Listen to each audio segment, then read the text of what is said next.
നമസ്കാരം. വിശുദ്ധ ബൈബിളിൽ പ്രതിപാദിച്ചിട്ടുള്ള ഇസ്രായേലിനെ പറ്റിയാണ് ഇന്ന് നിങ്ങളുമായി പങ്കുവെക്കുന്ന വിഷയം. അബ്രഹാമിൻ്റെ മകനാണ് ഇസഹാക്ക്. ഇസഹാക്കിൻ്റെ മകൻ യാക്കോബ്.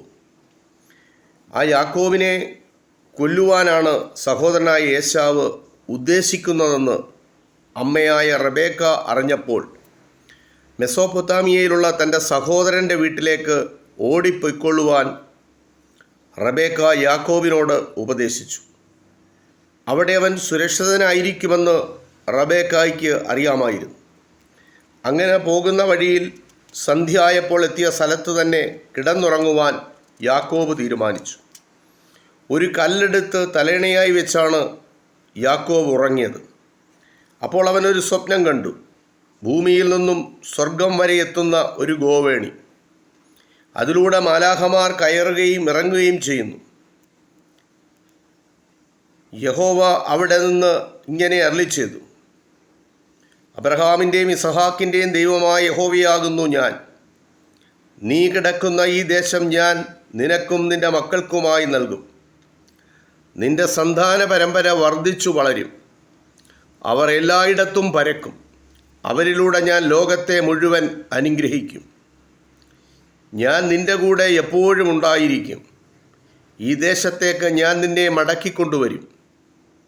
ഞാൻ നിന്നെ കൈവിടാതെ നിന്നോട് അരുളിയതെല്ലാം നിവർത്തിക്കും. യാക്കോബ് പെട്ടെന്ന് ഞെട്ടിയുണർന്നു. യഹോവ ഇവിടെയുണ്ട്, ഞാനതറിഞ്ഞില്ലല്ലോ. യാക്കോബ് പറഞ്ഞു, ഇത് ഈ ദൈവത്തിൻ്റെ ആലയമായിരിക്കണം. സ്വർഗത്തിലേക്കുള്ള വാതിലും ഇതുതന്നെ. എനിക്ക് പേടിയാകുന്നു. അപ്പോൾ യാക്കോബ് താൻ തലയണയായി വെച്ചിരുന്ന കല്ലെടുത്ത് ഒരു തൂണായി അവിടെ നിർത്തി. അതിന്മേൽ എണ്ണയൊഴിച്ചു. ദൈവത്തിൻ്റെ വീട് എന്ന അർത്ഥമുള്ള ബേഥേൽ എന്ന് ആ സ്ഥലത്തിന് പേരും നൽകി. അവൻ ദൈവസന്നിധിയിൽ ഒരു പ്രതിജ്ഞ എടുക്കുകയും ചെയ്തു. ദൈവമേ, നീ എന്നോടുകൂടെ ഇരിക്കുകയും എൻ്റെ ഈ യാത്രയിൽ സംരക്ഷിക്കുകയും ആഹാരവും വസ്ത്രവും നൽകുകയും എൻ്റെ പിതാവിൻ്റെ വീട്ടിലേക്ക് തിരികെ കൊണ്ടുവരികയും ചെയ്താൽ നീ എൻ്റെ ദൈവമായിരിക്കും. കല്ല് തൂണായി നിർത്തിയിരിക്കുന്ന ഈ സ്ഥലം നിനക്ക് ആരാധന സ്ഥലമായിരിക്കും. ഞാൻ നിനക്ക് എല്ലാത്തിലും ദശാംശം നൽകും. യാക്കോബ് തൻ്റെ അമ്മാവനായ ലാബാൻ്റെ വീട്ടിൽ സുരക്ഷിതനായി വന്നു ചേർന്നു.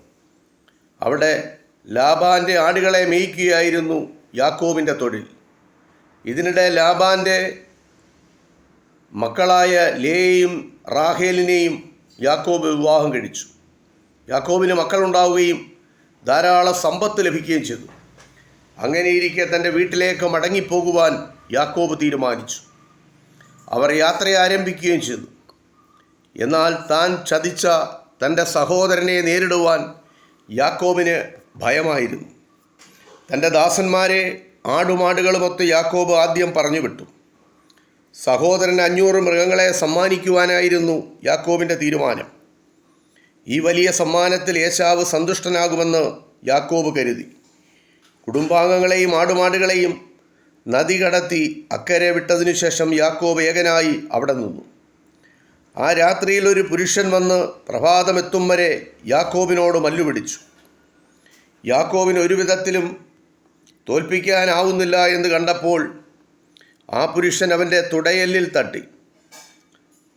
യാക്കോബിൻ്റെ തുടയെല്ലിൽ ആ പുരുഷൻ തട്ടിയപ്പോൾ അവിടം ഉളുക്കിപ്പോയി. എന്നെ വിടൂ, ഞാൻ പോകട്ടെ, നേരം പുലർന്നല്ലോ എന്ന് ആ പുരുഷൻ പറഞ്ഞപ്പോൾ യാക്കോബ് പറഞ്ഞു, നീ എന്നെ അനുഗ്രഹിച്ചിട്ടല്ലാതെ ഞാൻ നിന്നെ വിടുകയില്ല. നിന്റെ പേരെന്താണ് എന്ന് ആ പുരുഷൻ ചോദിച്ചു. യാക്കോബ് എന്ന് അവൻ മറുപടി പറഞ്ഞു. ആ പുരുഷൻ ചോദിച്ചു, നീ ദൈവത്തോടും മനുഷ്യരോടും മല്ലുപിടിച്ചതിനാൽ ഇനി നിന്റെ പേര് യാക്കോബ് എന്നല്ല, ഇസ്രായേൽ എന്നാകും. നിന്റെ പേര് ഇനിയും പറയുക. യാക്കോബ് ആവശ്യപ്പെട്ടു. നീ എൻ്റെ പേര് ചോദിക്കുന്നത് എന്ത് എന്ന് പറഞ്ഞിട്ട് ആ പുരുഷൻ യാക്കോബിനെ അനുഗ്രഹിച്ചു.